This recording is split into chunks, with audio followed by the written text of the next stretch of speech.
بڑی ہی محنت، بڑی ہی مشقت اور بڑی ہی جد و جہد کرنی پڑتی ہے، تب جا کر کے دین آتا ہے۔ میرے نبی کے زندگی کے صرف ایک مختصر سے واقعے کو انسان دیکھ لے، غزوہ بدر کا واقعہ ہے، غزوہ بدر کا میدان ہے۔ حضور علیہ السلام اپنے صحابہ کو لے کر کے نکلے ہیں، 313 صحابہ ہیں، ادھر سے 1000 کفار کا لشکر ہے۔ صحابہ کے پاس 7 گھوڑے ہیں اور کفار کے پاس 700 گھوڑے ہیں۔ صحابہ کے پاس 70 اونٹ ہیں، کفار کے پاس 700 اونٹ ہیں۔ صحابہ کے پاس 6 تلواریں تھیں اور کفار کے پاس 950 تلواریں تھیں۔ صحابہ کے پاس چند زرہ تھی اور کفار جو ہے ان کے پاس 950 زرہ تھی۔ میدان سجا۔ اللہ نے جو ہے انسانیت کو بتانا تھا، دین پر چلنا ہے تو قربانی دینی پڑے گی۔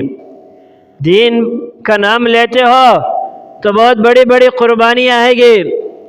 خیر صحابہ 313 بدر کے میدان میں چلے گئے، کفار کا لشکر بھی 1000 کا بدر کے میدان میں آ گیا، لیکن اس سے جو بڑی قربانی تھی وہ اگلے لمحے کی تھی۔ یہ جو بدر کا معرکہ پیش آیا ہے، جو میں اور آپ تاریخی سیرت کی کتابوں میں سنتے ہیں، پڑھتے ہیں، یہ بڑا ایک عجیب واقعہ تھا۔ اللہ تعالیٰ نے ایمان والوں کے ایمان کو پرکھنا تھا، دنیا والوں کے لیے معیار بنانا تھا۔ اسی لیے تو اللہ تعالیٰ کے حبیب صلی اللہ علیہ وسلم نے فرمایا کہ اللہ تعالیٰ بدرین صحابہ کے بارے میں فرما رہا ہے فَفْعَلُوا مَا شِئْتُمْ، تم جو چاہے کرو، اللہ تعالیٰ نے تمہارے سارے گناہوں کو معاف فرما دیا ہے۔ ایک موقع پر حضرت جبریل علیہ السلام نے حضور علیہ السلام سے پوچھا، یا رسول اللہ یہ تو بتائیں کہ دنیا والوں کی نگاہ میں بدر والے جو صحابہ ہیں جو غزوہ بدر میں شریک ہوئے تھے، ان کا کیا مقام اور مرتبہ ہے؟ اللہ کے حبیب صلی اللہ علیہ وسلم نے فرمایا یہ جو بدرین ہے یہ سارے صحابہ میں سب سے افضل ہے، سب سے زیادہ عظمت والے ہیں، سب سے زیادہ شان والے ہیں۔